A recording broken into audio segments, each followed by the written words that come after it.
Welcome to History 1302. This is World War I, 1914 to 1918. We'll start with a very brief background. I will go over that kind of rapidly, but there are a lot of moving parts, so be prepared to take really good notes. And that will give you all an idea of the global situation.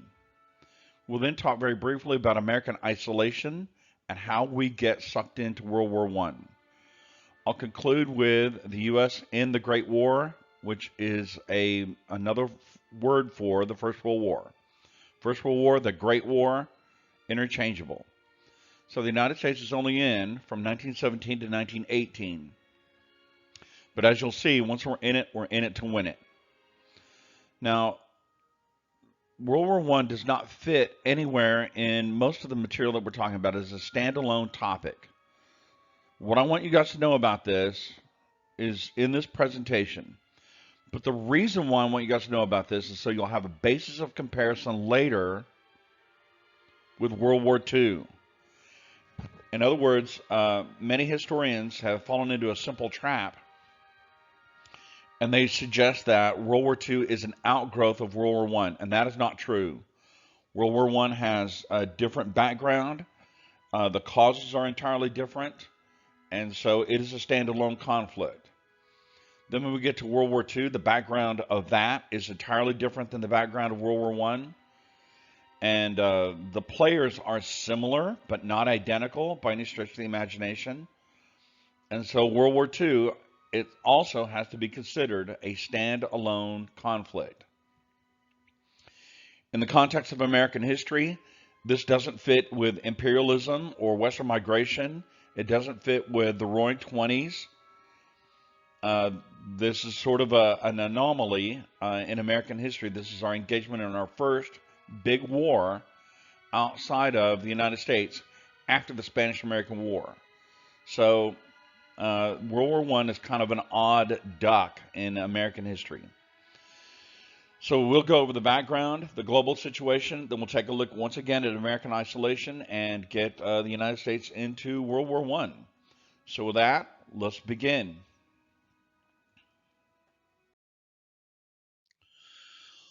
Let's begin then with the underlying causes of the Great War. The underlying causes of World War I, 1914-1918. There are three long-term underlying causes of the war and three short-term underlying causes of the war.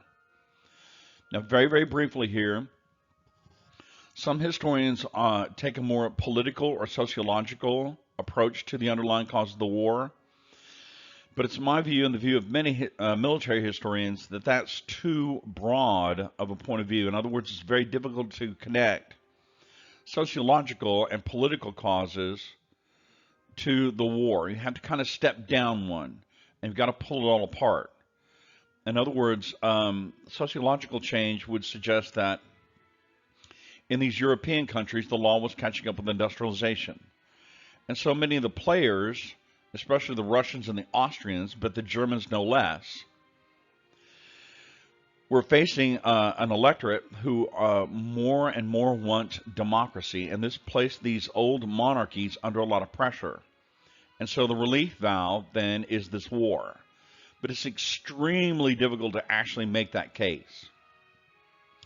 So I go along with what most military historians go with in terms of the underlying causes of World War I. There are 6 of them, 3 long-term, 3 short-term. And we're going to pick each one of these apart one by one. So in your notes, feel free to write down revenge, naval arms race, and entangling alliances, leaving 3 or 4 or 5 lines in between each one. Alternatively, simply wait till I get to that slide, and then I'll talk about it then. The short-term underlying causes of the war: assassination, unstoppable war plans, and poor leadership. Again, I'll talk about that when I get to it. But if you want to put that into your notes right now as an outline, that's fine. Write these down and leave 2 or 3 or 4 lines in between each one. Now, the major players in World War I are going to be Great Britain, and we'll start there and go around sort of clockwise. Great Britain, Imperial Germany, then France, Austro-Hungary, and Imperial Russia.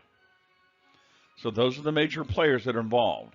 And you can see the United States is not even on this list. So while most of this is going on, and this goes back into well into the 1800s, the United States is minding its own business, and then we get involved in our little foray into American imperialism. We've already talked about that. And then we switch back to isolationism. So what's important here then is to make sure that you understand that the United States didn't have anything to do with the underlying cause of the war. Later on, when we get into the war, all I'll focus on is not the broader war itself. I'll focus on what got the United States into the war, and then how we reacted to the war once we were in it. Then I'll conclude with the Treaty of Versailles, which ended the war, and that's the war ends in November 1918, but the Treaty of Versailles is 1919. So with that in mind, let's start talking about the 6 underlying causes of the war. The first long-term underlying cause of the war takes us back to the Franco-Prussian War, 1870-1871. Skeletal notes here. This has nothing to do with America. We just need to get the war started. So the Franco-Prussian War, 1870-1871. To make a long story short, the Germans beat the French. In this particular case, specifically, the Prussians defeated France. Again, the war itself is not meaningful to us here. Not really interested. But Germany is going to be in a position to dictate the peace terms, and this starts revenge. This will be revenge from France against Germany. The French will want revenge against Germany. So the Franco-Prussian War, 1870-1871. Prussia will defeat France, and then this is what they want. Number one, the French have to accept responsibility for the war. Strong note here, you'll need this later. And so the French must be made to pay for the war. And these are called reparations. Reparations. You will need that later. Germany compels France to accept responsibility for the war. That's not really true, but that's what happened. And so France must pay for the war, and that is called reparations. And you will need that later. The second thing the Germans said to the French is Germany, which had been a region of 30 or 40 small countries, Germany will unify and become a new country called Germany. And France will have no diplomatic say in that. Up to this point, and going all the way back to, for heaven's sakes, Charlemagne in the 800s, Germany had just been a region where, broadly speaking, people spoke German. But now Germany, this region, is going to unify, mostly under Prussian control, and France can have no diplomatic say in that. And the French will agree to that. They're like, listen, just leave us alone. Here's the important one, though. Germany also said they wanted Alsace and Lorraine.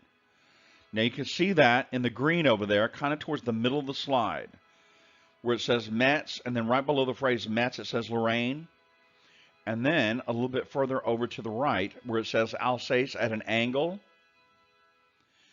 Okay, so these are regions that had been French for hundreds of years. The language that they speak there is French, but it was a really strange German accent. I've been to Alsace and Lorraine very many times, and I can never get past, I have a hard time communicating. Well, I speak French and German both, and I have a hard time communicating with them because their French is so weird. It's French with a German accent. I can't really follow it. Under any circumstances, Germany is going to demand those two states. Now, sidebar, in France, states are referred to as departments. So Lorraine and Alsace had been departments of France, states of France, for hundreds of years. But Germany's going to say, for compensation of the war, we want those. We're going to grab them. Now, this was a really, really bad idea. The Prime Minister of Germany at the time was none other than Otto von Bismarck. And Bismarck said, this is a bad idea, disagree with this. But the Kaiser, which is Kaiser Wilhelm I of Germany, and the general said, we've got to have a territorial compensation. And so they demanded these two departments, which had always been French. And Bismarck said, this is going to cause trouble later on, which is true. To be clear now, strong note here, the French are going to want those two territories back. They're going to want Lorraine and Alsace back. And what symbolizes this is going to be called Plan 17. The French are going to update their plans 17 different times before World War I. This is 1870, 1871. And immediately when the treaty is signed, there'll be a Treaty of Versailles, France is going to immediately begin to plan to get those two territories back, those two departments back. And their plan going into World War I is called Plan 17. They'd updated it with more units and more technological developments, the machine gun, for example, and quick-firing cannons. And so they update their plans 17 different times before the war starts. And in my view, and the view of many historians, that symbolizes French determination to get their revenge upon Germany. Last but not least, the Germans demanded, and this is true, they demanded a victory parade in Paris. They'd beaten the French, captured their army. They had this terrible, terrible treaty that they were forcing upon the French. And then to top it all off, they demanded a victory march down the Champs-Élysées, past the Arc de Triomphe, in Paris. And this is just rubbing people's nose in it. So this really does generate a lot of malice between France and Germany. And the Germans are just as happy to have it. So the first long-term underlying cause of World War I is revenge. The French want revenge against the Germans. Let's move on then and get the British involved.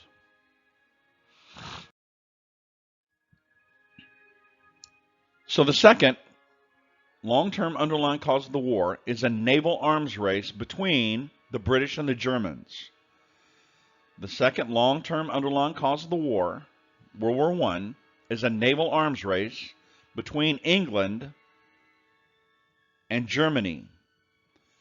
Now, Germany, 1870-1871, is a new country, and they're very enthusiastic about this. The German people are very enthusiastic about it.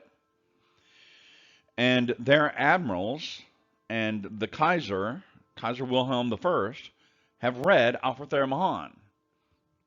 And they completely agree with his tenets, with his ideas. Again, Alfred MAHAN wrote a book, The Influence of Sea Power Upon History, 1660 to 1783. And that shows that the British, a nation with limited resources, poured their resources into a big giant navy, and therefore they were influential all over the world. Well, the Germans want the same thing. They want to be influential everywhere. And so here's this brand new country, and they're going to try and they want a big giant navy. So this leads us to a technical element. In other words, Germany, this brand new country, had no navy at all. Prussia had a few ships, but they're like old and obsolete. But there's a development that gives Germany a chance. And that is listed in the lower left part of the slide here. This is a technical problem. So Great Britain is going to develop a new type of battleship. It's called the Dreadnought. There's the name of it. It's spelled up there in red. That's the actual ship. And the Dreadnought is a new style of battleship. And it contains, number one, an all-steel hull. So add to that, many battleships before this had an iron hull. Well, they rusted. The iron is very brittle. So if an iron-hulled ship got hit by an enemy shell, it fractured. Over time, it would rust. And so this is like really, really bad. But steel, when it gets hit, it's malleable. It'll bend. Or you can knock a hole in it, and, you know, maybe the shell will be bad, but then you can, like, put a big giant plug into the hole and save the ship. It won't crack and shatter like iron will. So the dreadnought had an all-steel hull. Furthermore, it had big giant guns and rotary turrets. So the cannons will, like, lower and raise up, and they can rotate around. You can see it better there with the SMS Baden in the lower right. You can see the big giant guns and these rotary turrets. And that means you can fire your cannons in basically any direction you want. Plus, these cannons are enormous. They fire a bullet that weighs as much as a Volkswagen Beetle. And they can fire them 10, 12, 14 miles away. So big cannons and rotary turrets. Last, they had an oil-fired steam turbine engine. So up until this point, the fuel had, broadly speaking, the fuel had been coal. We saw that with the Great White Fleet with American imperialism. And coal is a very inefficient fuel. It's very, very bulky. So they developed steam turbine engines that were run from oil, and oil is very efficient. Furthermore, it's a steam turbine engine. Before, these had been piston engines. And so that was also very, very inefficient. A turbine engine only has a very few moving parts, and they're extremely powerful.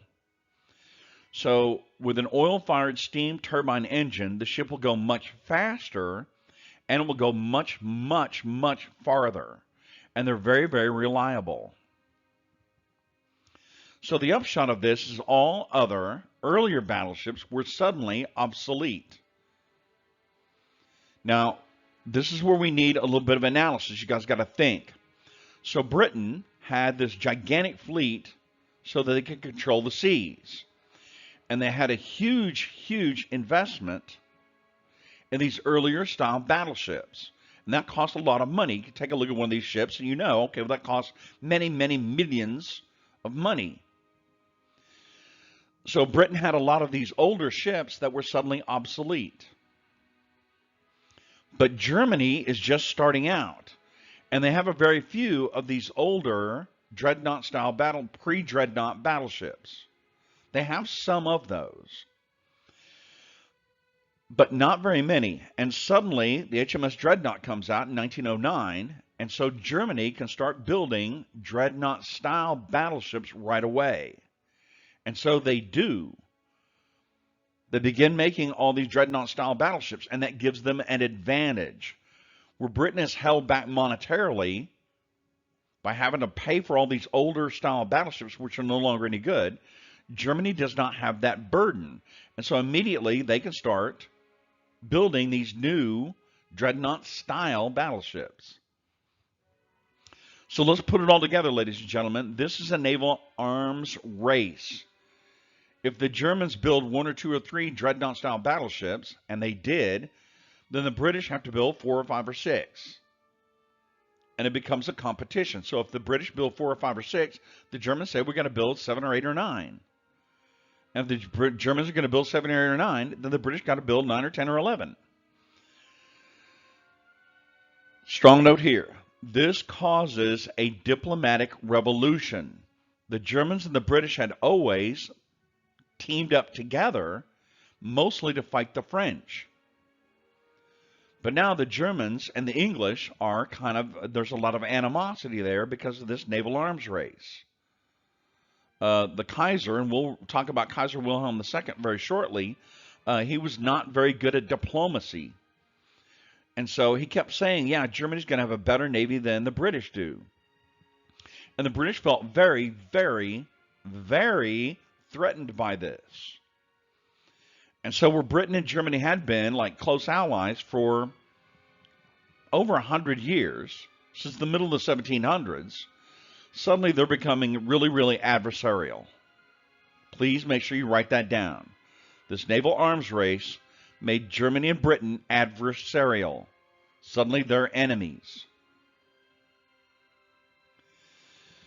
So next, let's talk about the next long-term underlying cause of World War I, and this is entangling alliances.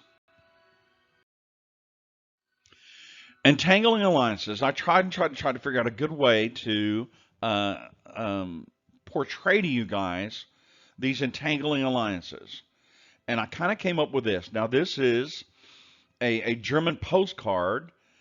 Believe it or not, it was actually issued by the German Red Cross, and they said that it's on another part of the poster here, that a part of every sale of this poster will go to the German Red Cross.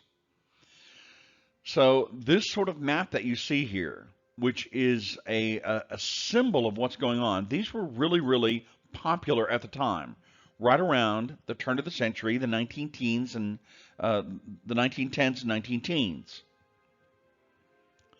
So what's going on here? First off, I can't go through all of these alliances one by one. You'd have like 10 pages of notes, and none of this affects America. So these entangling alliances, I want you guys to think of these as like a big giant plate of spaghetti, and we just don't have time to like pull every thread of spaghetti apart and figure out how it works. We just don't. But to make a long story short, listen to me carefully. The French are upset with Germany because of Alsace and Lorraine. Remember Plan 17? You just wrote it down. And so France has a great, big, gigantic army. And they put a lot of time and effort into it, and it is enormous.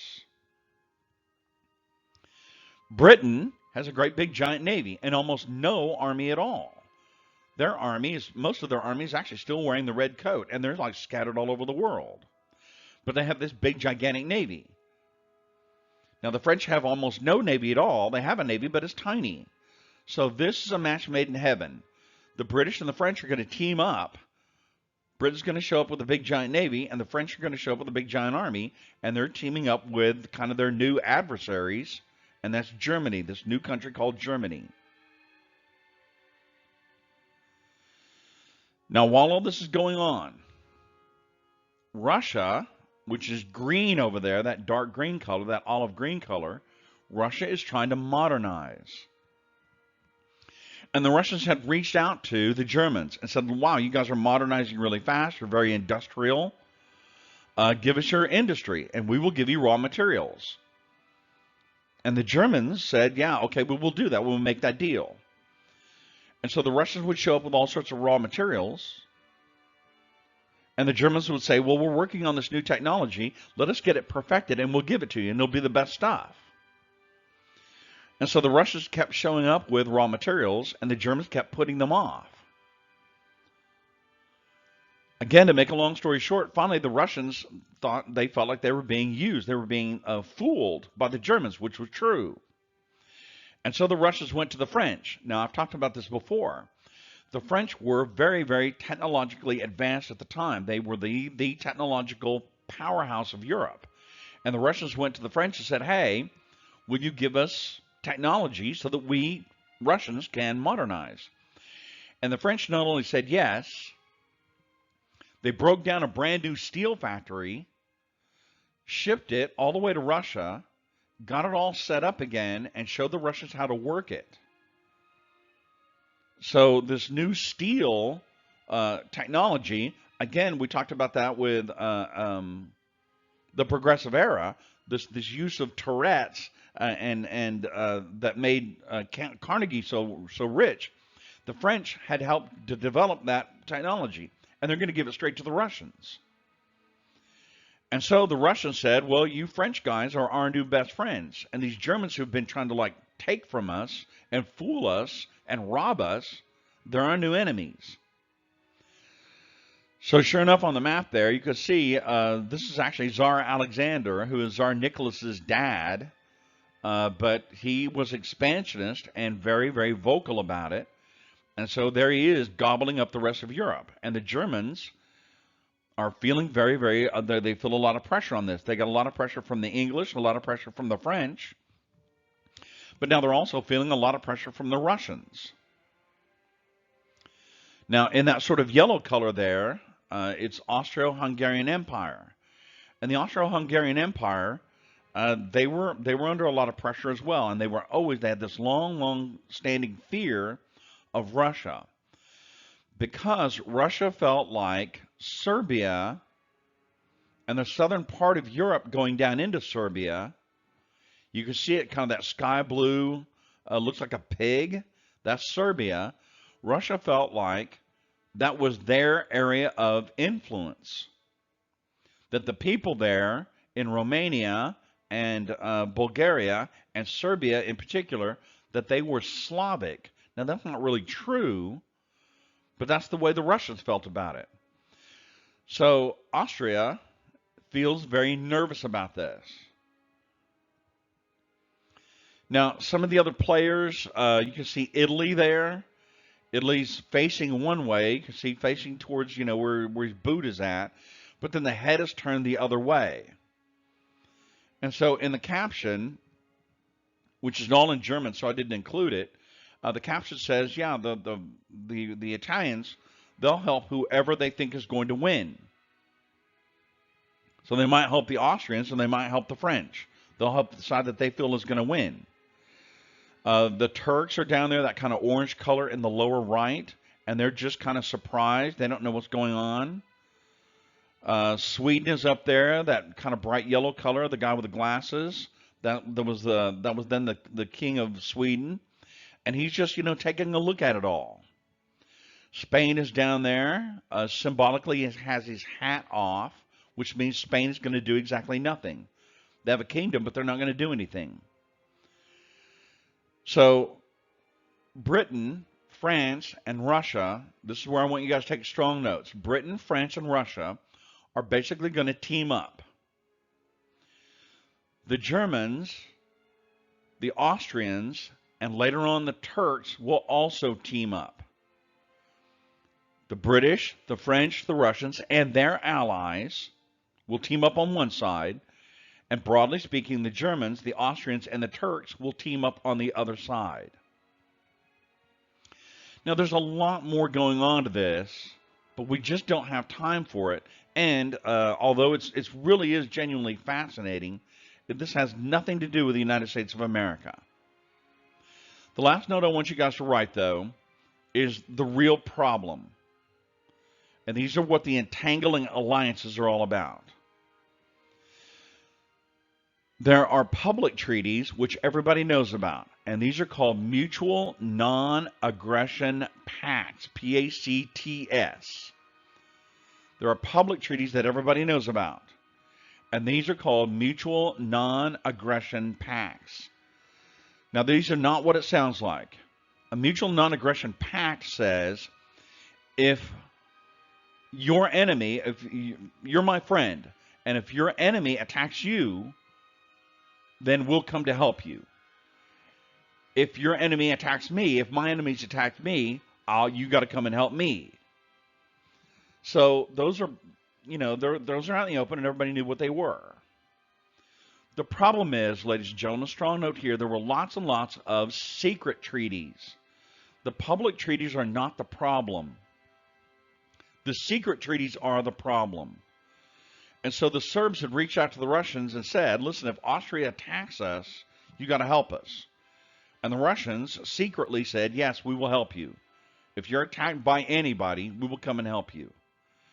And it's treaties like that that make the whole thing very, very dangerous. So there's all this animosity, all this back and forth, all these ill feelings. And so Europe, as we're going into 1914, is sitting on a powder keg. And that's when this map was this allegorical map was made. It says at the top there, Karte von Europa im Jahr 1914, Gesellschaft von West-Trier. So a Carta is a map from Europe in the year 1914. Gesellschaft von Trier, it means it was printed in Trier, which is, I don't know, it's right in the big fat middle of the map. So Europe is this big giant powder keg. Everybody's mad at everybody else for some reason or another. Then there are a bunch of public treaties which everybody respects and they know and they understand. But then there's all these private treaties, these secret treaties. And that is then the danger. So the third long-term underlying cause of the war is entangling alliances. So with that in mind, let's go to the first short-term underlying cause of the war. The first short-term underlying cause of the war, this is cause number 4, but it's the first short-term underlying cause of the war, was assassination. Now, the leader of Austria at the time was Archduke Franz Joseph, but he was 84, and he had one foot in the grave and one foot on a banana peel, as we used to say, was slipping fast. So the next in line was Franz Ferdinand. I probably should have spelled it up there, but don't worry about it. F-R-A-N-Z, Ferdinand. Franz Ferdinand. And Franz Ferdinand, ironically, Franz Ferdinand wanted peace. He kept saying, listen, we got to wait for Franz Joseph to die, who had been the emperor of the Austro-Hungarian Empire since the 1840s. We got to wait for him to die, and then I'll take over, and I'm going to modernize, and I'm going to have more democracy in our government, and I'm going to rationalize our system, and I'm going to reach out to everybody. But for now, I want peace, and he kept saying that. He said that publicly again and again and again. Now, personally, he could be a little bit hard to get along with, but he's always trying to be friendly and outgoing. He's in his mid-50s, and he's been waiting around for Franz Joseph to die this whole time. And he wants peace. So, to make a long story short, there's a lot of animosity between Serbia and Austria for reasons we don't have time to get into. So Franz Ferdinand says, listen, I'm going to reach out to these Serbs and try and get some peace going between us. And to do that, I'm going to go down there and talk to them and make a few speeches and shake a few hands and kiss a few babies. And we're just going to go down there and prove that we're friendly. Well, in doing so, and this is crazy, I know, we would never do this today, but Franz Ferdinand had everything published in the newspapers. It was actually a map of where he was going to be and when he was going to be there. And so, that was in the newspapers. He's trying to advertise that he's coming down there to extend the hands of peace and have a good time and, trying to make some friends. Well, on the other side, in Serbia, there was this underground organization, and it was an anarchist organization called the Black Hand. And so it's really, really strange, and, it's hard to explain. The whole thing's crazy if you ask me. But many of the people who were in the Black Hand were actually part of the Serbian military and the Serbian government. So here's the Serbian military and the Serbian government and Serbian police, and they're part of this anarchist organization. Where's the sense in that? Anyway, along comes this guy named Gavrilo Princip, who was 17 at the time. That's his picture up there, Gavrilo Princip. And Gavrilo Princip wanted to make a mark on the world. He wanted people to remember him. He had tuberculosis. He knew he was dying. And he was a nobody. Well, he wanted to, become famous. And so, ironically, that worked. Here we are over 100 years after the war was over with, and we're still talking about Gavrilo Princip. Well, he goes to this organization, he contacts this organization, the Black Hand, and says, listen, I want to shoot this Archduke Franz Ferdinand character. I want to do it. And so there was some discussion within this anarchist organization, the Black Hand, and they said, you know what, okay. Because Gavrilo Princip was a throwaway. He wasn't really associated with anybody, and he's just a kid, And if he could do it, then let him do it, and he's just a throwaway. So, July 1914. July 1914. Franz Ferdinand travels to Serbia. He's in an open-top car. The picture that you see in the upper right, he's got a feather hat on. He and his wife, Sophie, they're looking at the stairs as they're going down. What you see in the foreground there, that's the actual back of the car. It's a very famous type of car called a Graf and Stiff. Don't worry about that. But they're traveling around in Sarajevo. And one of the assassins, Gavrilo Princip, is not working alone, throws a bomb. And I've seen pictures of this bomb, and it's like a cartoon bomb. It's like a little ball with a fuse on it. Well, this is important because the bomb landed on that white thing on the car there. That's the cover for the top of the car, for the convertible top. Well, the bomb landed on that, bounced off, and rolled underneath the next car in line and blew up. So Franz Ferdinand said, well, stop. Let's find out what happened. Those are my peeps back there in the other car. Let's find out what happened. And he got out, and he's like, my goodness me, a bomb went off. Oh, look what happened. You guys need help. And somebody finally told him and said, listen, sir, dumbass, get into your vehicle and get out of here. It was an assassination attempt. So he's like, oh my gosh, I didn't think about that. So he gets back in his car and drives on to City Hall, which is where that photograph was taken. They go in, there's a speech. The mayor talks about how it's all about friendship and how everybody's going to get along. It's going to be wonderful and amazing. And by that time, Franz Ferdinand's mad. He did have a short temper. And he burst out in the middle of the speech. He said, yeah, when you're not trying to kill me.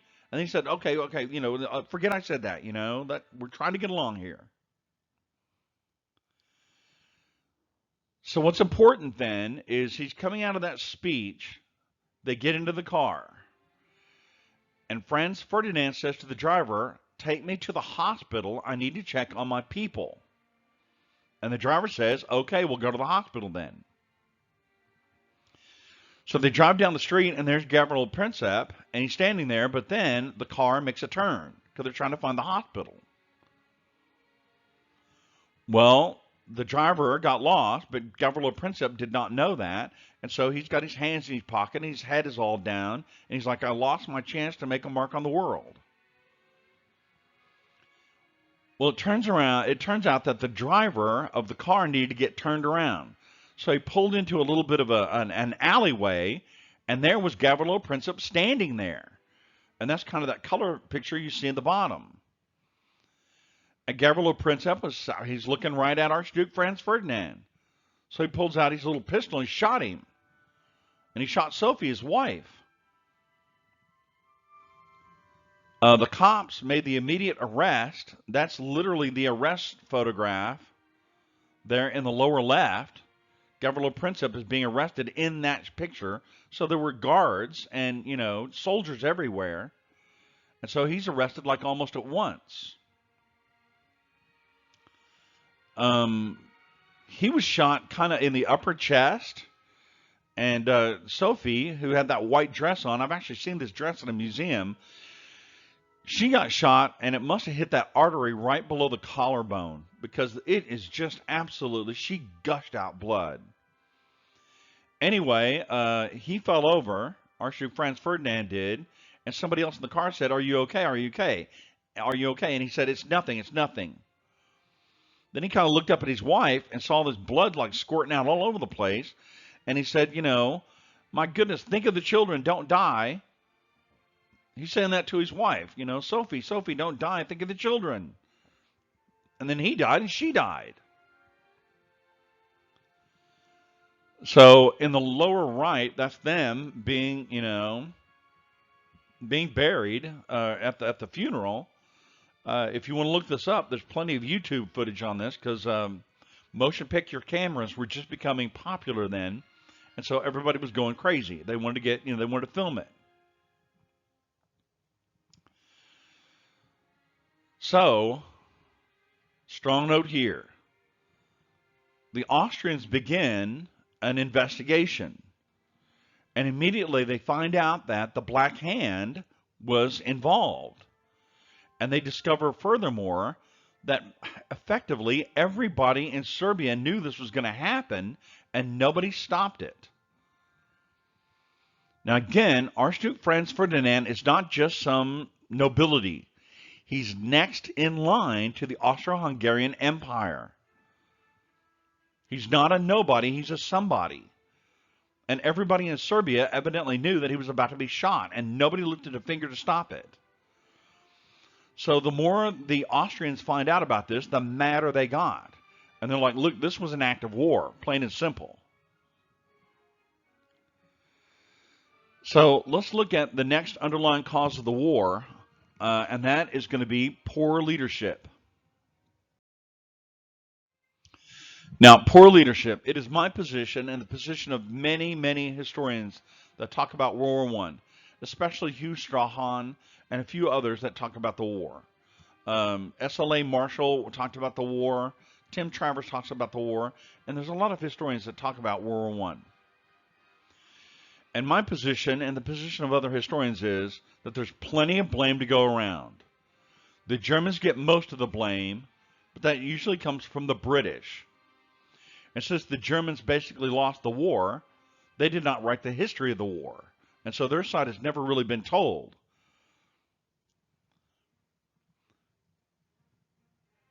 Question, could they have stopped it? Answer, it's not material. No one made any attempt to stop it. They talked about it a little while. They discussed having some kind of a summit or a meeting. But everybody said, let's just go ahead and get this thing out of the way. George Clemenceau, he's going to be the leader of France. George Clemenceau was actually, he'd been a French teacher in America as a young man during the Civil War. And so he was very familiar with the Americans. But here he is at the end of his career, and he keeps saying, listen, the Germans are only going to get stronger, and we're only ever going to get weaker. So let's do it right now. Let's have this war right now. Let's get it over with. On the other side of the slide there on the right is David Lloyd George. He was the prime minister. He was the chancellor of the Exchequer at the time, which is their secretary of treasury. And in his diaries later on, all he talked about was, let's get it over with. Let's get it over with. Building these battleships is costing us too much money. Let's get it over with. Let's get it over with. Let's do it. In the center there, minimal notes on this, but there's Tsar Nicholas of Russia and King George V of England. And if you look at them, which is why I picked this particular photograph, they are basically indistinguishable. And the reason why is they are first cousins. And as it turns out, they're also first cousins with the Kaiser of Germany. They're all first cousins through Queen Victoria. Well, the Russians are really trying to get along with the British, and King George V. King George V is there in the lighter color uniform, and Tsar Nicholas is in the darker color uniform. And I know you guys have no way of knowing this, but Tsar Nicholas is in a British Army uniform. He's an honorary officer in the British Army. And King George V is in a Russian military uniform. He's an honorary officer in the Russian Army. And so, while they're not really personally close, they do get along very, very, very well. And they're working together really, really hard throughout this entire period. They're writing letters back and forth to each other, and they're trying to figure it out. But the Russians are ready to do this thing, and the British are ready to do it. So question, when we talk about poor leadership, question, could the major principal players of this terrible conflict have stopped it? And the answer is, it's immaterial. They didn't try. All their discussions went to nothing. Now, continuing that on the next slide, let's talk about Germany's side on this. Now, there is the Kaiser of Germany. Again, he's first cousins with Tsar Alexander. and King George of England. And he's writing personal notes back and forth. Uh, Kaiser Wilhelm was referred to as Willie by the Tsar of Russia. And when he wrote to the Tsar of Russia, he called him Nicky. They're just that close. But on a national basis, they're adversarial. And so they're trying to work this thing out. But the Germans, and this is important, they don't really, again, they don't have very little voice in history because nobody listens to them. They lost the war, and so they got to take the blame for the war. More about that later. But the Germans feel that, something bad has happened to Austria, and the Austrians, they got to stick up for the Austrians. So they feel like, the Russians, the British, and the French are coming to get them. Meanwhile, the Russians and the French and the British feel the same way about the Germans. So there's a lot of poor leadership to go around. However, Kaiser Wilhelm was a very bad diplomat. So that's why I wrote down all around poor diplomacy. He's a very bad diplomat. He did not have a prime minister. Bettman Hollweg was he was supposed to be the prime minister, but he didn't have any real say because the Kaiser would do it all. He had a foreign minister, but the foreign minister didn't have any real say because Kaiser Wilhelm would do it as the king. So he's making everybody mad, which is like a bad idea. Strong note here. The Austrians contacted Germany. They contacted the Kaiser and said, listen, the investigation shows that the Black Hand did this and knew about it and didn't stop it. So we're going to do this thing. And Kaiser Wilhelm made a sort of an error. He said you have a carte blanche. A carte blanche means a blank check. You have a blank check. Now, blank check, you guys have no idea what that phrase means. But if you write somebody a check and you leave the dollar amount empty and then you sign it, that is a carte blanche. And so he's telling the Austrians, do whatever you're going to do and we're going to back you up. We're going to write this blank check, and you guys just fill in the dollar amount. Well, that's bad. As things started to get out of hand, Kaiser Wilhelm talked to his military leader, Helmut von Moltke, who's that guy with the spiked helmet there. And he said to Helmut von Moltke, he said, listen, I'm having second thoughts. We ought not to do this. We better slow this thing down. Things are about to get out of control, and God knows what's actually going to happen. And von Moltke said, it's too late. You can't. There's no stopping it. So that's why I have the bullet phrase down there, no follow-up on second thoughts. The Kaiser did not put his foot down and make a diplomatic initiative and, get control of the Austrians and tell everybody, listen, let's just, put the brakes on this thing. He didn't do that. He didn't follow up. And so it's unfortunate. But, this thing started taking on a life of its own, and nobody stopped it. Nobody stopped it. One story, or several stories have it, that when Kaiser Wilhelm talked to von Moltke about stopping it, it basically gave him a heart attack. Because von Moltke, the military leader, the big general there, who was in charge of military operations, he knew what was going on, which is the next slide, really. And this idea that the Kaiser was going to stop everything in mid-career, that gave him basically a physical and mental breakdown. And he actually died later on in 1914. So here we are going into August 1914. An author, a historian, a very good historian, Barbara Tuchman, actually wrote a book called The Guns of August. And some people say bad things about Barbara Tuchman as a historian, but everybody reads The Guns of August. And The Guns of August talk about everything that I'm talking about right here. So if any of you are interested in understanding the details of, what happens in these opening days just before the war really starts, The Guns of August by Barbara Tuchman, Tuchman. So let's go to the last underlying cause, short-term underlying cause of the war. Now, the last underlying cause of the war is unstoppable war plans. Unstoppable war plans. Now, I use an analogy here, and it's a very brutal one. World War I is like a knife fight inside of a telephone booth. Imagine, if you will, you're in a closet, you're in a telephone booth, you're in a stand-up shower or something like that, a telephone booth, and you're in a knife fight. And you have your knife out, and the other guy in the telephone booth with you has a knife. Okay, there can't be any this back and forth stabbing.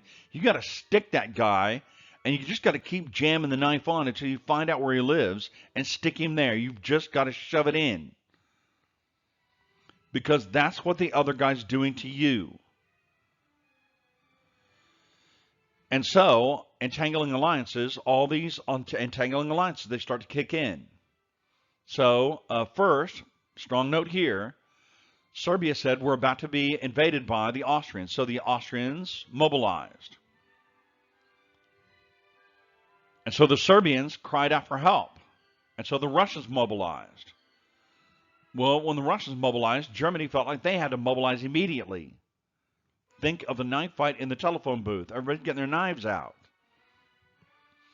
So when Germany mobilized, the French felt like they had to mobilize immediately.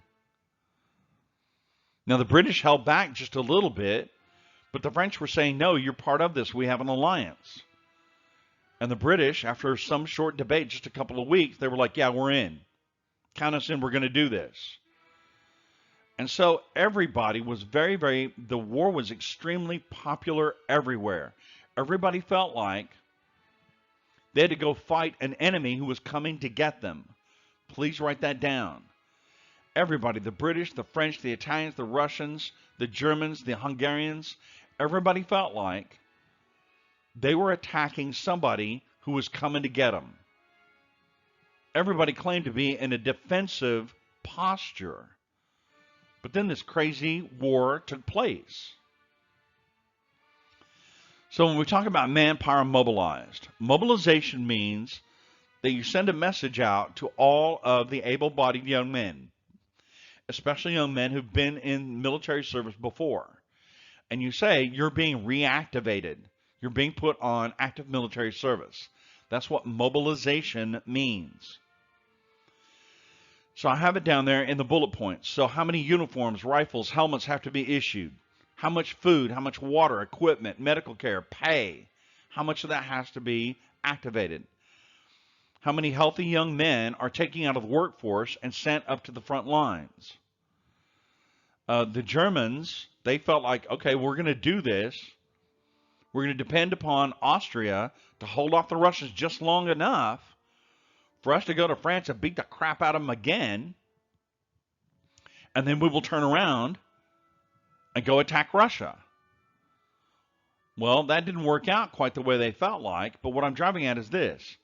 The Germans had probably the most elaborate plan, and that's what I want you guys to think about when we think about unstoppable war plans, because that's what Helmut von Moltke was thinking. Imagine all these notes going out to all these men. Then they go down to the barracks, the local barracks, wherever it's at. It might just be right down the street. And they get their helmets, they get their uniforms, their boots, their rifles. Then, think, ladies and gentlemen, they have to go down to the local railroad station. And there's special trains to take them up to the front lines. Thousands of them. And so these trains deliver the men up to the front lines. Then the trains all have to turn around and go back and pick up more men and take them up to the front lines. Then the trains have to turn around again, go back and get all the supplies, horses, food, water, ammunition, tents, and all this other supplies, and get that up to the front lines. And then they got to turn around and go do that again and again and again to feed and equip these soldiers as they're moving forward. In the meantime, the railroads are the only meaningful way for people and businesses to travel about. And so cargo, civilian cargo, freight is being left on the sidelines. And people who want to travel about, they're being left on the sidelines. And so it's a tangled up mess. And that's just Germany. France had to do the same thing. Think of the British Empire. Consider their ships being all over planet Earth. In China, near China, they're over by India. They're all throughout the Pacific. And so messages have to be sent to them, radio messages. And the messages all say, put a bunch of food and coal and oil onto your ships and hoist anchor and set sail for Britain immediately. So these ships do that.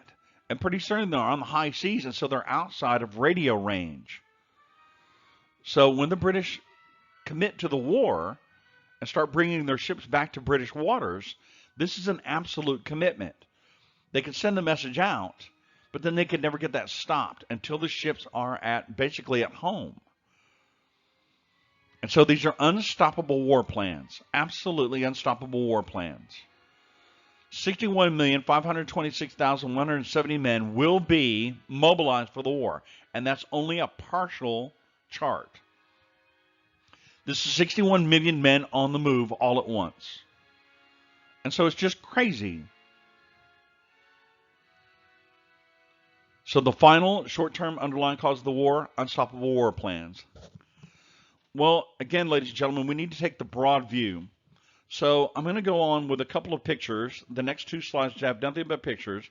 And I want you guys to begin thinking, how did America get into the war? So let's take a look at this. World War I was an industrial war. It's the first industrialized war. All the big guys that write about World War I, they all try to make that point. John Toland, Barbara Tuchman, Hugh Strahan, Tim Travers, everybody talks about that. SLA Marshall. World War I is an industrial war. It's the first industrial war. There are new types of cannons that fire really, really fast. The Germans have them. The French developed them. The Germans have them. The British have them. All of them are equipped with a new type of weapon that's fairly new to all the sides, but it's called a machine gun. And perhaps you guys are familiar with a machine gun. You pull the trigger and it just keeps on shooting until it runs out of ammunition. So all of these guys are going to embrace offensive operations. They're going to say, we're going to attack first. Again, think of that knife fight in the telephone booth. We've got to go, go, go, go, go. Well, the other guy has a machine gun. He has a quick-firing cannon. So the minute you leave cover and start charging forward, you're just going to get mown down, which is what's going on here. The next slide is even more graphic. So this is Passchendaele, Third Battle of the Somme.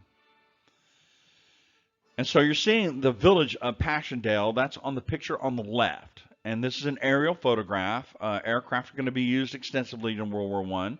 This is the first war that they're going to be used extensively on. Well, you can kind of see that road coming up from the lower left and then making that kind of circle there. Inside that circle is the Catholic Church. So the road continues on around and then goes directly south, directly to the lower edge. And that is basically right next to the side of the road there. That's the Protestant church. And so here are a bunch of open fields and plowed fields, and you can it's a very pastoral scene. In the next picture, you can still see that road coming up from the lower left and then making that sort of half moon shape. And in the middle of that half circle there is the Catholic Church. If you follow the road down south, you'll see that the Protestant church has been blown completely to bits. And all of those little white dots, that is water. It has rained, and water has collected inside all these millions and millions and millions of craters. Ladies and gentlemen, there's probably 30 or 40,000 men in that picture, in all that mud that's been shelled into a moonscape. And they're trying to kill each other with machine guns and artillery and grenades and bayonets and God knows what all. And so, what was in this for the United States? What did America want to do with any of this? And so as we move through this, as we go on through this, be thinking about what causes the United States to get into the war. That's going to be our next major issue that we need to discuss. So I've done talking about the 6 underlying causes of the war. Again, other historians take this in a different direction, but I think that the way that I covered it is the most efficacious. All right? So, America's entry into the Great War. Now, I did cut Woodrow Wilson out. I have a slide on him, and I'll talk about it later. But it's unrestricted submarine warfare. We'll talk about that. The Lusitania, public pressure, the Zimmerman letter, then 5 sinkings in one day. And that's what's going to get the United States into the war. So let's talk about these one at a time.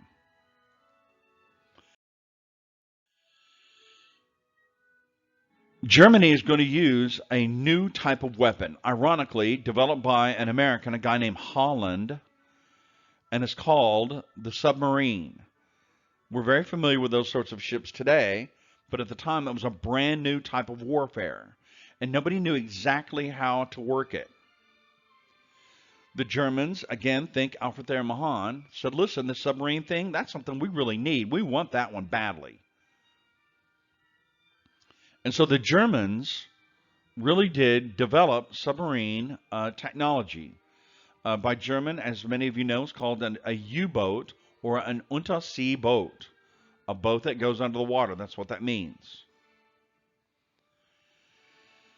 So the Germans began using submarines. Again, nobody really understood how they fit in the rules of war. But the Germans said, well, what you do is you just sneak up on some ship and you stay submerged, and you fire a torpedo at it and sink it, and then you get on with your life. But oddly enough, ladies and gentlemen, there was a huge public outcry against that. And again, it's very strange today, but the Kaiser was sensitive about this sorts of things. And so, these U-boats sank a lot of ships completely by surprise. And people began to really bitterly criticize the Germans.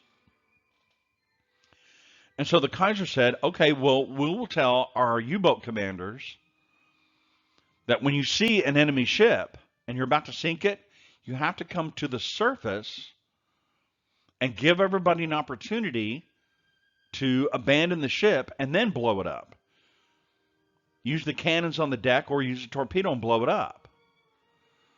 Well, the British right away were like, well, this is okay, we'll play that. And they began to put cannons on merchant ships. So the Kaiser's like, listen, I'm trying to play fair, and you guys are just trying to cheat. So the Germans went back to sinking ships by surprise, which leads us to the sinking of the Lusitania. Strong note here, the sinking of the Lusitania did not bring the United States into the war. It did not. But we need to discuss it. So the Lusitania, that's the picture right there in that newspaper. That's her. For those of you guys who are thinking, wow, that looks just like the Titanic. Yes, it does. They all basically look the same. As it turns out, the Lusitania is bigger than the Titanic. The only way to get back and forth across the Atlantic back in those days was by one of these big giant ships. And they're called the Greyhounds of the Sea because they're very, very, very fast. And so when the war begins and the submarine warfare starts, nobody thinks that one of those great big giant ocean liners is going to get sunk because they just are very, very fast. The captain of the Lusitania said, yeah, they're not going to get us because we're going to be moving too fast. They just can't, they can't sneak up on us. Okay, so everybody said, well, I want to go to England for whatever reason, and they got on board the ship. Now that leads us to that warning there that you have up there on the right side of the slide, notice to travelers, and I'll let you read it yourself. The Imperial German Embassy put that into all the newspapers, and as it turns out, just a few inches away from that warning in the newspapers were advertisements for ticket sales on the Lusitania. So people that were going to set sail on the Lusitania, they understood the dangers. But everybody just brushed it off. You know, the Germans wouldn't dare sink one of these big giant ocean liners. Plus, everybody said they're going to be going really, really fast, which was true. So off they went. Now, on board were two very, very rich individuals. Cornelius Vanderbilt's grandson and another investor and very rich man, a market man named Frohman. And they were going to England to, you know, get a taste of the war, see what's going on, talk to their friends. So the Lusitania set sail from New York. They're heading towards Great Britain. The U-20 was out there waiting, and they were off the Irish coast, as it turns out.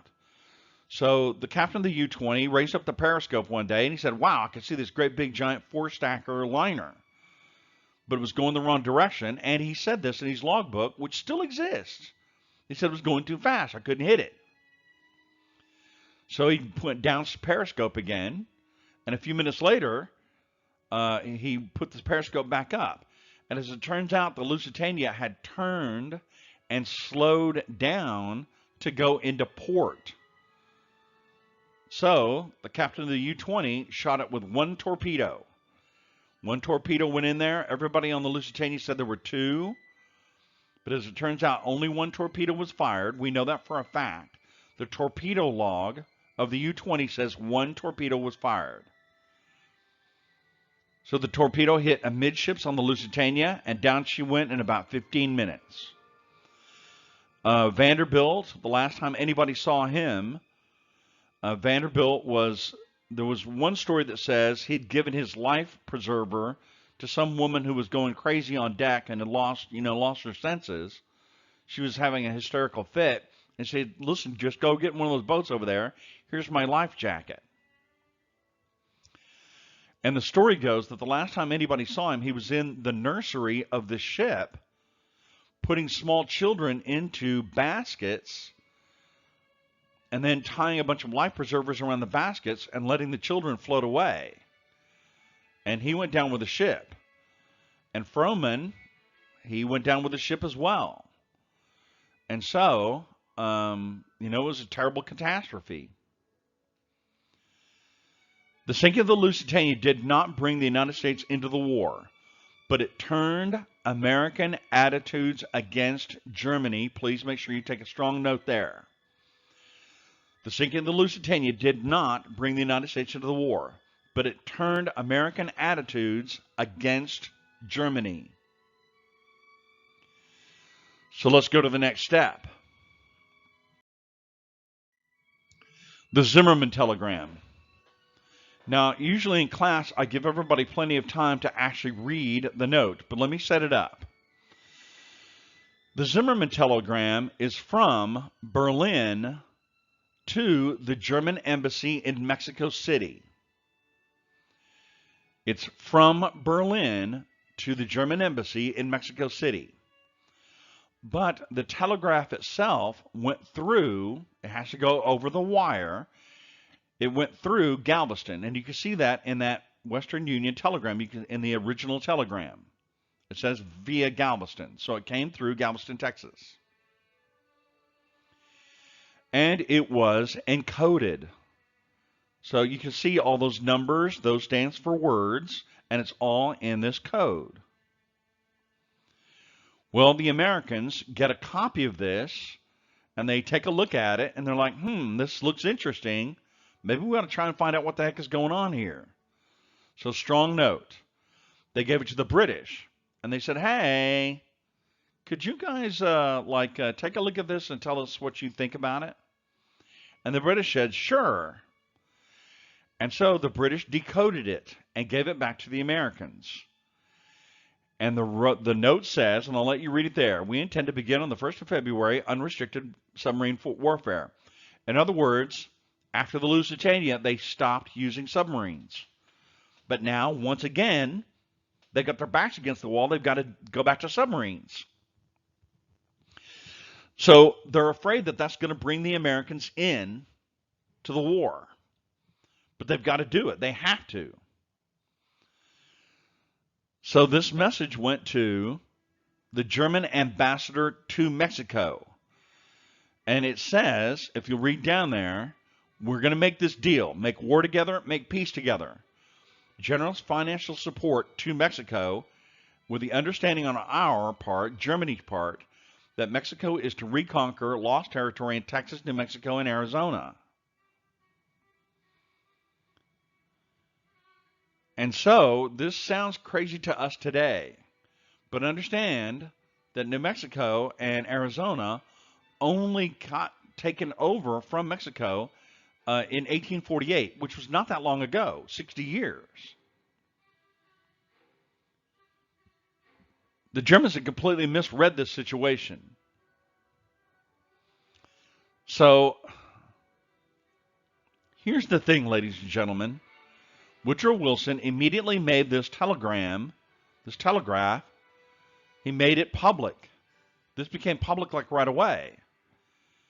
And so everybody knows that Germany's up to no good. So there are two things that are going on here that I want you to take a strong note on. Number one, the Zimmerman telegram, strong note now, turned German-American attitudes against Germany. I've talked about this before. There were a huge number of first and second generation Germans in America. And the American government did not know how they were going to react to a war with Germany. And the Zimmerman telegram turned German-American attitudes against Germany. Even Germans said, listen, the Kaiser's up to no good. And so German-Americans said, listen, I'm going to be loyal to my new country. And this can't go on. More importantly, ladies and gentlemen, and this is the really big thing here. Think. What did the British give up when they decoded this and gave it back to the Americans? The British gave up the fact that they are reading German intelligence documents, that they know the German codes. This is huge. When the Americans confronted Germany with this note and said, is this it or is this true or not? Zimmerman himself said, yeah, that's the note, all right. That's it. That's what I wrote. I sure did. He confirmed it. It wasn't a trick on the part of the British.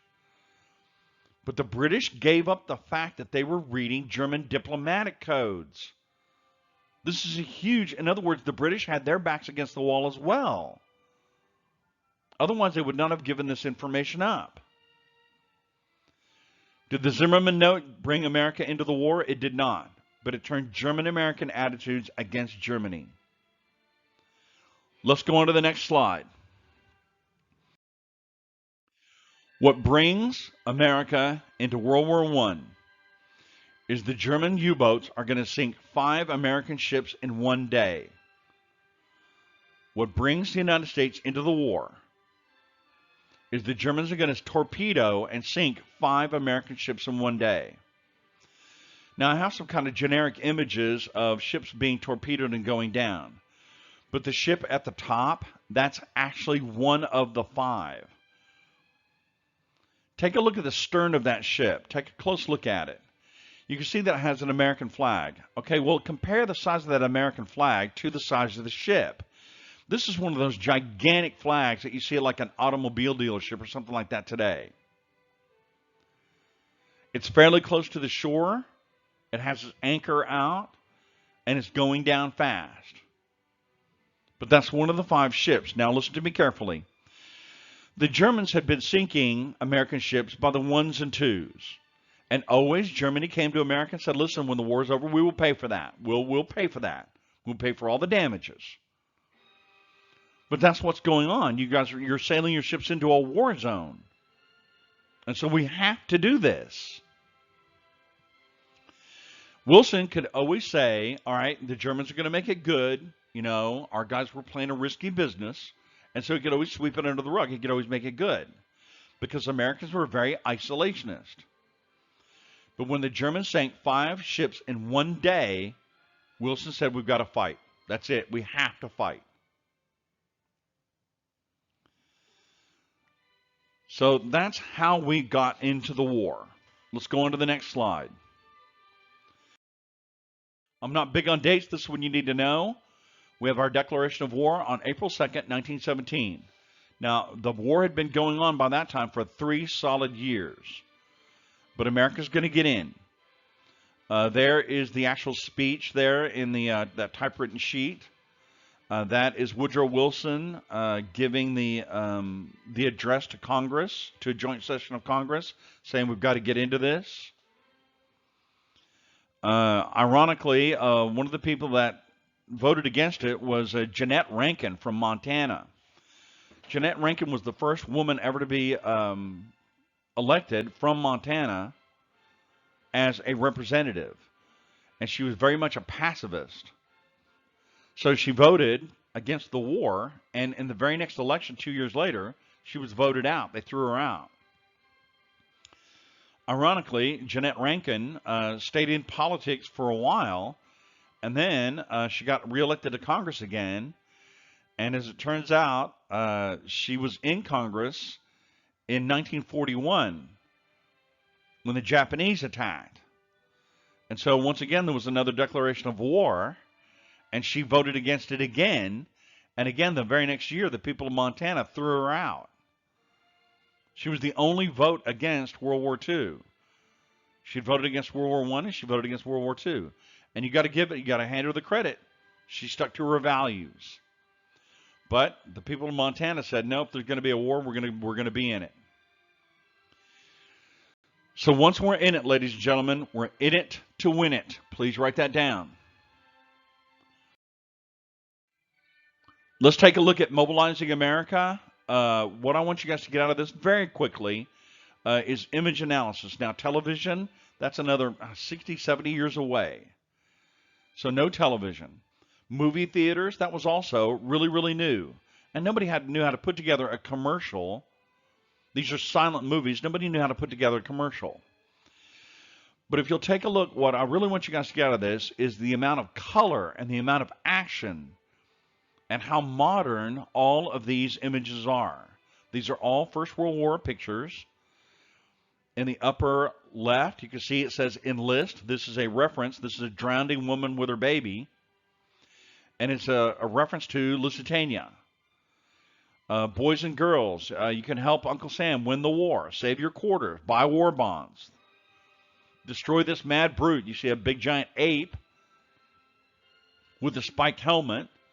And he's got a club in his hand. And it says culture spelled the German way.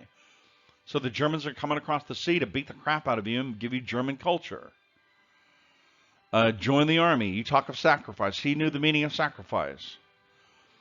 Sow the seeds of victory. There's Columbia in a flag, draped in a flag, and she's like, listen, let's go do this. And so these are all about color. It's all about getting your attention. There's some very, very clever propaganda going on here to get people into the war. And I have to say, it worked perfectly. Again, once we're in it to win it. So very briefly here, the statistics. The United States alone mobilized 4.27 million men. We had killed in action 117,000, wounded 204,000, for a total of 321,000 casualties in World War I. We were only in it from April 1917 until the war ends. More about that in a minute. It was November of 1918. So our guys are in it, and we're going to fight really hard. Just a few examples. Let's start in the upper left, Eddie Rickenbacker. Eddie Rickenbacker is standing in front of a French machine. It's called a SPAD 13. And the only thing that's important about that is that here we were, the United States, as pioneers in air travel. Wilbur and Orville Wright, they had done that in 1907. But war has a way of concentrating technology.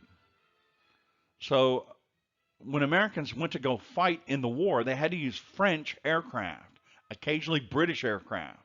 But mostly we used French aircraft, Nieuports, and in this case, a SPAD 13.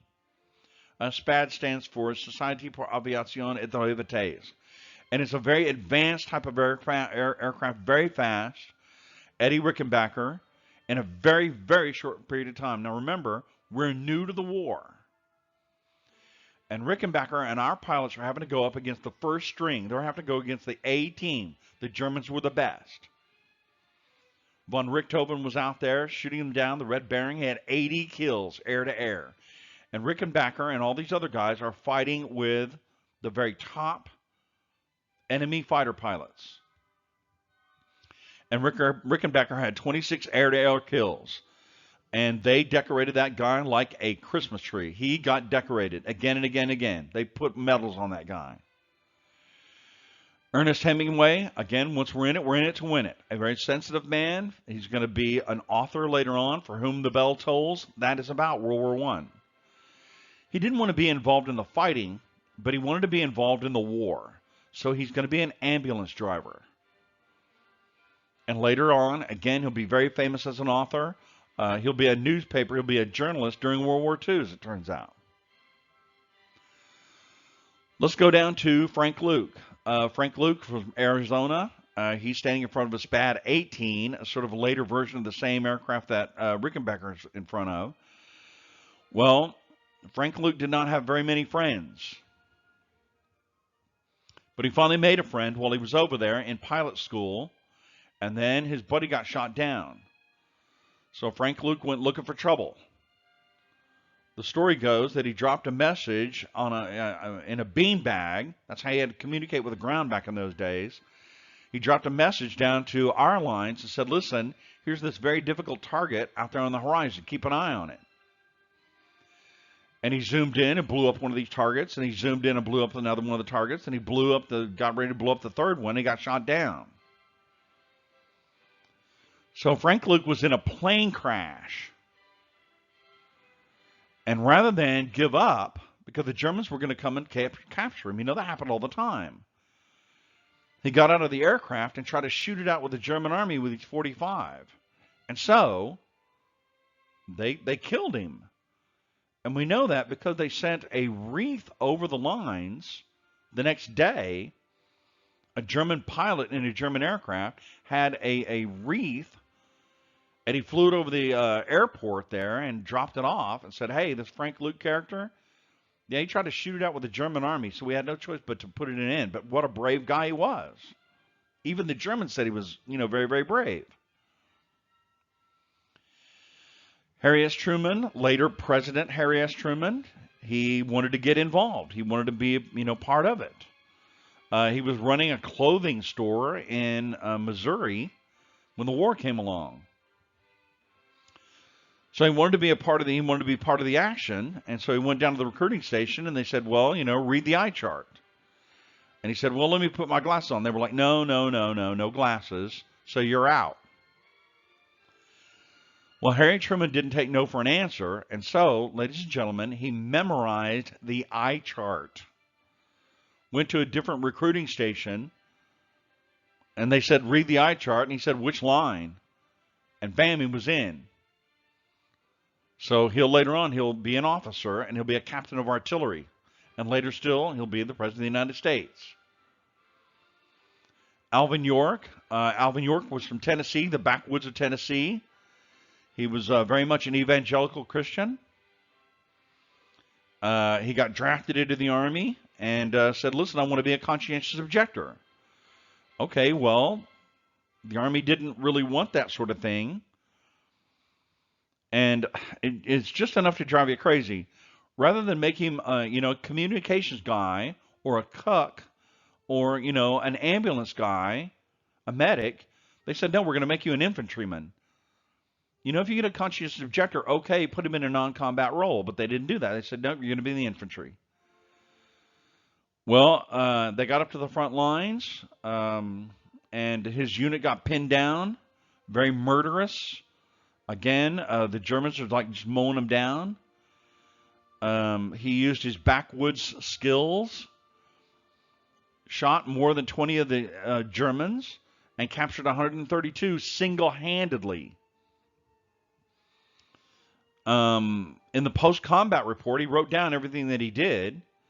And as it turns out, a few years ago, some guys with metal detectors went there and said, listen, let's see if we can't figure this out.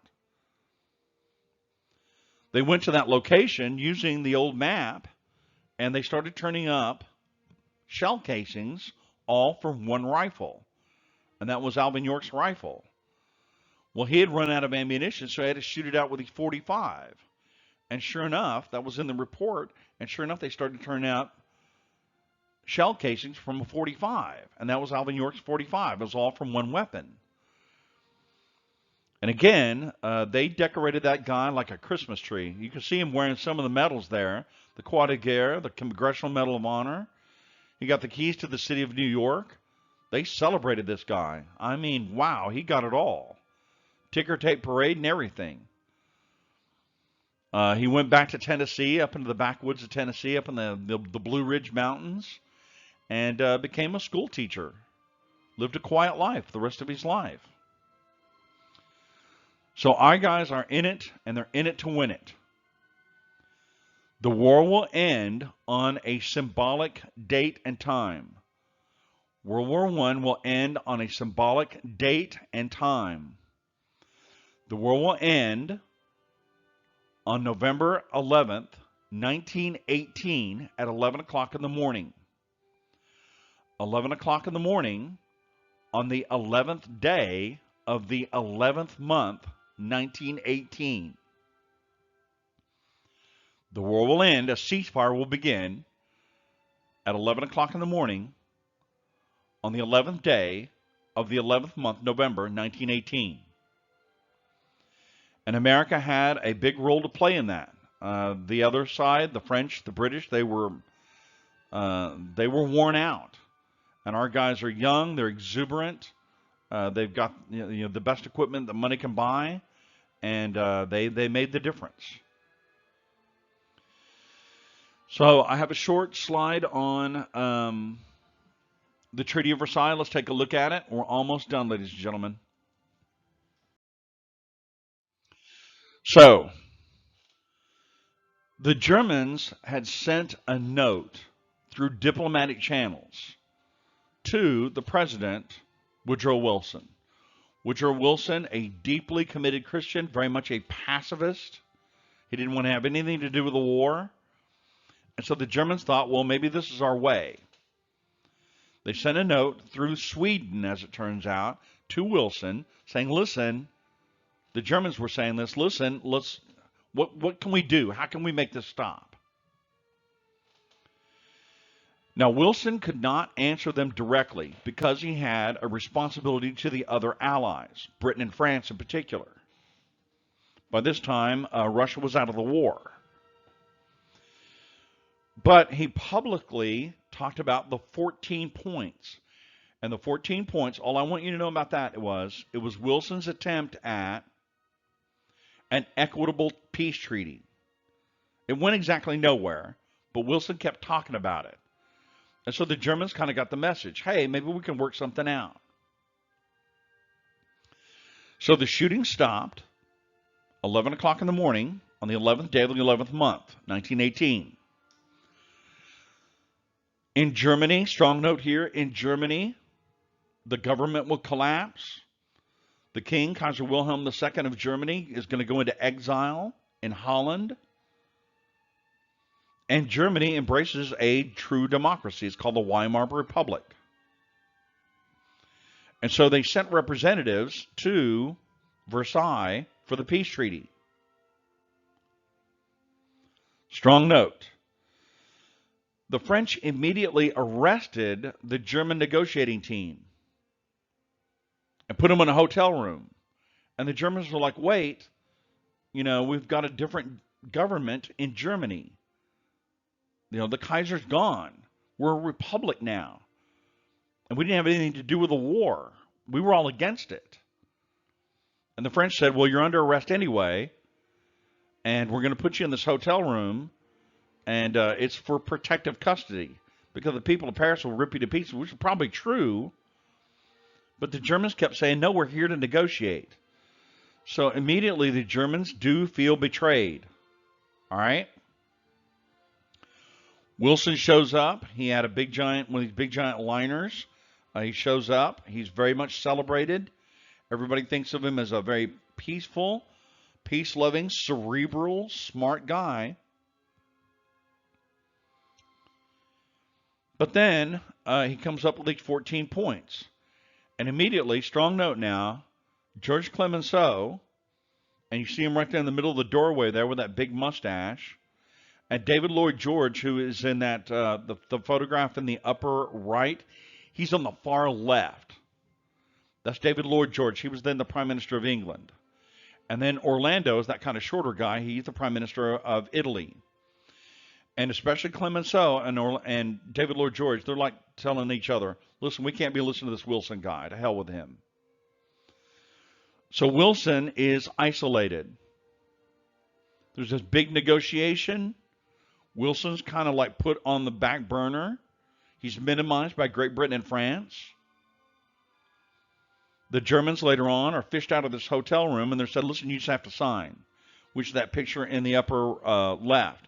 The Hall of Mirrors, which is in Versailles, the Germans were just dragged in and said, you got to sign, that's it. No negotiations. So very quickly here, the Treaty of Versailles. Now, you guys don't have to know about the Treaty of Versailles. I have to know it because of my job. But there are 386 articles, but I do want you guys to make a strong note here.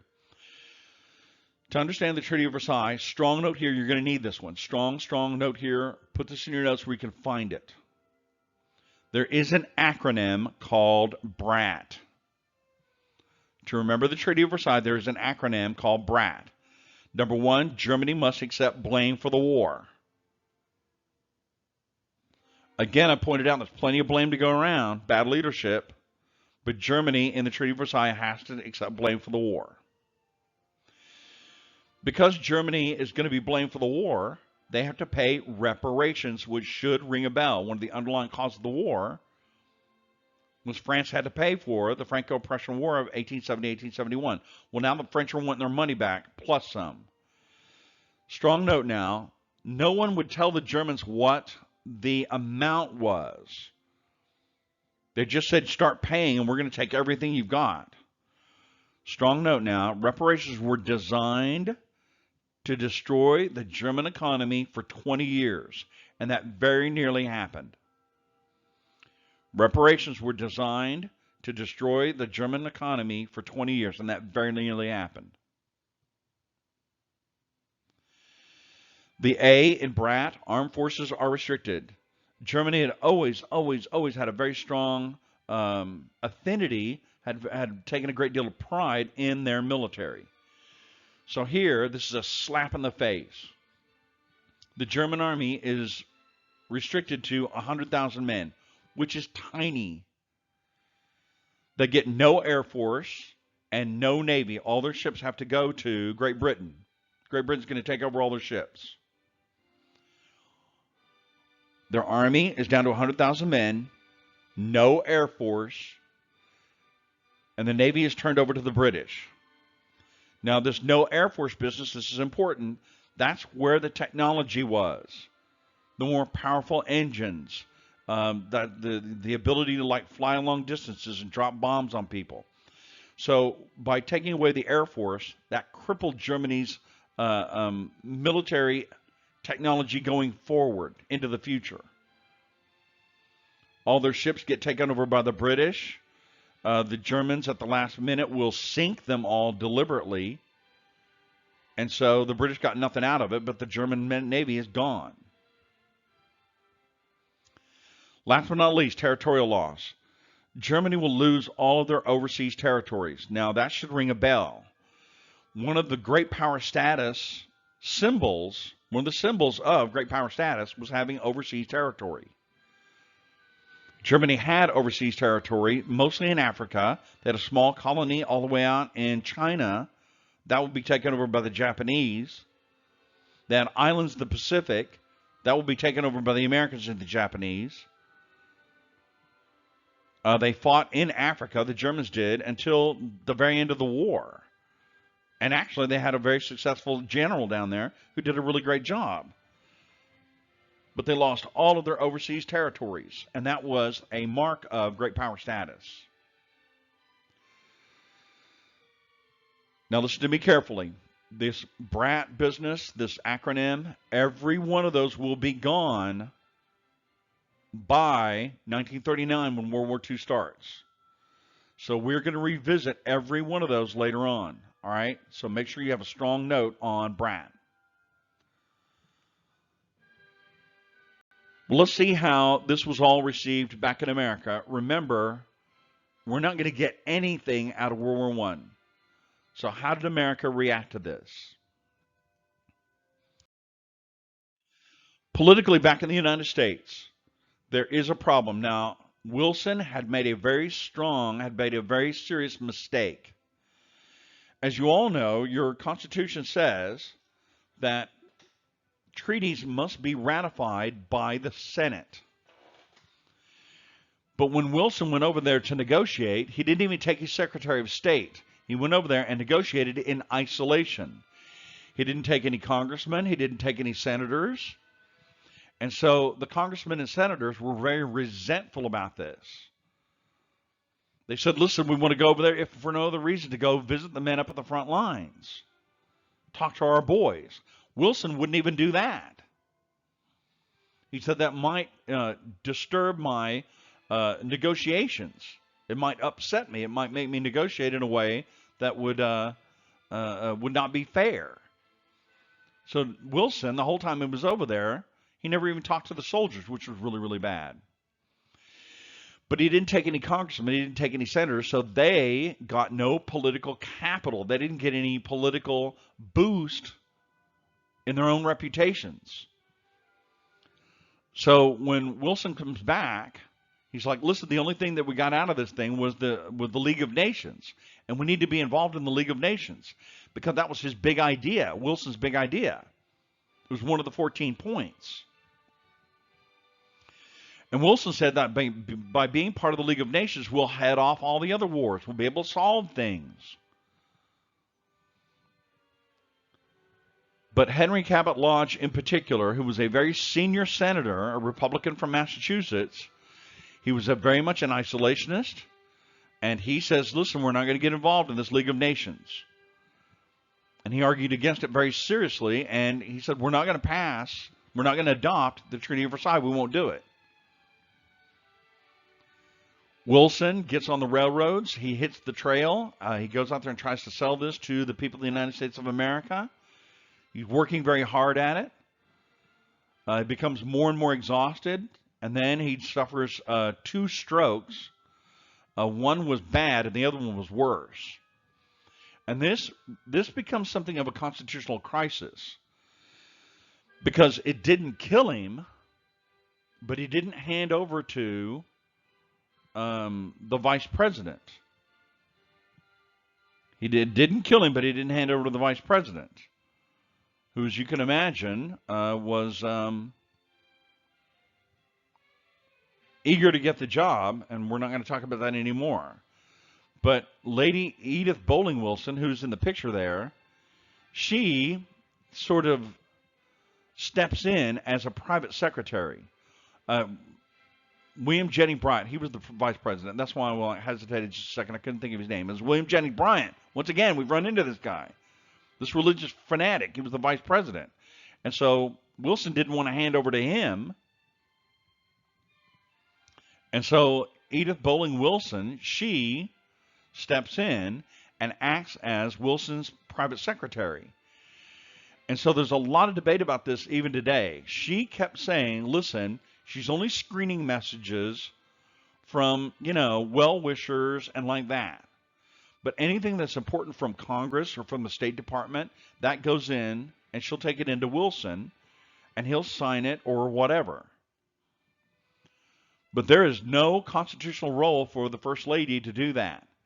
And so there's a lot of debate about that even today, how much of a role that she played in screening messages back and forth to Wilson. But he remained very, very ill and not really competent to be the president until finally there's an election, and we'll get Warren G. Harding in, and that was in 1921. So that then, in my view, the Treaty of Versailles really belongs to the 1920s, but take a strong note on it. We will talk about that again later on when we get into the Roaring Twenties. And that's all I have to say about World War I and our involvement. The next slide is a closeout. So what we've discussed here is the Great War, the United States, the war for the war to end all wars, the Great War, the First World War. I've talked about Woodrow Wilson a little bit. I've talked about unrestricted submarine warfare, the Lusitania, Zimmerman letters. The next thing that's up really is the Roaring Twenties, which is online and ready to go. So in terms of the test, the World War I doesn't really fit into anything. It doesn't fit into American imperialism. It's obviously not part of the Roaring Twenties. We didn't get anything out of the war. We didn't want to go into it. We're only in it for, 18 months? Not quite. And so the Great War, I don't really have a thesis statement for you. It's just a standalone conflict that we managed to get involved in. Thank you for your time, and I will see you in the presentation, The Roaring Twenties.